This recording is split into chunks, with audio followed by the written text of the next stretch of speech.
Welcome to rain astrology. ये इस channel की तीसरी वीडियो है। अगर आपने अभी तक इस चैनल को सब्सक्राइब नहीं किया है तो प्लीज़ कीजिए।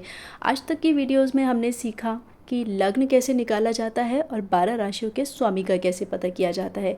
आज हम सीखेंगे कुंडली के 12 ग्रहों के बारे में और जानेंगे कि हर घर क्या कहता है, यानी कि 1 से लेकर 12 घरों तक हमारी लाइफ का कौन सा हिस्सा किस घर से देखा जाता है। तो चलिए शुरू करते हैं पहले घर से।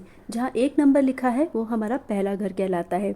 इससे हमारा रूप, रंग, शरीर, हमारे अंदर कितना आत्मविश्वास है, कितना अभिमान है, यानी कि पहला घर हमारा खुद का है। हम खुद कैसे हैं ये हमें 1 नंबर घर यानी कि पहले घर से पता चलता है। आगे बढ़ते हैं दूसरे घर की तरफ। क्योंकि ये एंटी क्लॉकवाइज चलता है तो दूसरा घर लेफ्ट साइड पर आता है। तो जहाँ पर 2 नंबर लिखा है वो कुंडली का दूसरा घर कहलाता है। इसे हमारा धन स्थान भी कहते हैं, यानी कि हमारी फाइनेंशियल पोजीशन इस घर से देखी जाती है। इस घर से हमारी वाणी भी देखी जाती है, यानी कि हम बोलने में कैसे होंगे, थोड़े कठोर या फिर थोड़े मीठे। बात करें तीसरे घर की तो इसे पराक्रम स्थान भी कहते हैं। मतलब हम कितने साहसी हैं ये इस घर से देखा जाता है। हमारे छोटे भाई बहन किस तरह के होंगे ये भी इसी घर से देखा जाता है।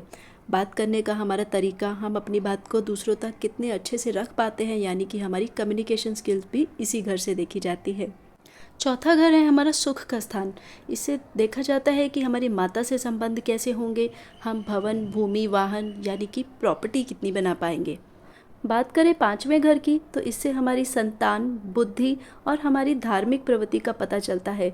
सब तरह के मंगल कार्य भी इसी घर से देखे जाते हैं।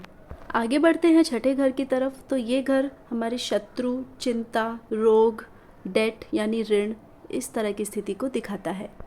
अगला घर है 7वां घर और ये बात करता है हमारे जीवन साथी, हमारे विवाह, हमारे पार्टनरशिप यानी साझेदारी के बिजनेस के बारे में। चलते हैं अगले घर में जो कि है हमारा 8वां घर, जो दिखाता है हमारी आयु, मृत्यु, अचानक से धन लाभ, दुर्घटना और हमारी समुद्री यात्रा के बारे में। 8 के बाद 9वां घर हमारा भाग्य स्थान कहलाता है। ये हमारी तीर्थ यात्रा, भाग्य और हायर एजुकेशन के बारे में भी बताता है। आगे बढ़ते हैं 10वें घर की तरफ। तो ये हमारे वर्क लाइफ के बारे में बात करता है, यानी कि जो भी जॉब या बिज़नेस हम करते हैं ये उसी से देखे जाते हैं। पिता से संबंध भी इसी घर से हम देखते हैं। अगला यानी 11वां घर है हमारी इनकम और गेन्स का, मतलब आय और लाभ स्थान। इससे हमारी डिज़ायर्स के बारे में भी पता चलता है। आगे बढ़ते हैं हमारे आखिरी घर यानी 12वें घर की तरफ। यह है व्यय स्थान यानी कंजप्शन का घर। मोक्ष भी इसी से देखा जाता है और विदेश जाने का योग भी यहीं से। तो ये थे कुंडली के 12 घर।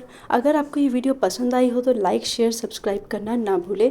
और हाँ, आगे की वीडियोस देखने के लिए मेरे चैनल रेन एस्ट्रोलॉजी पर जुड़े रहें।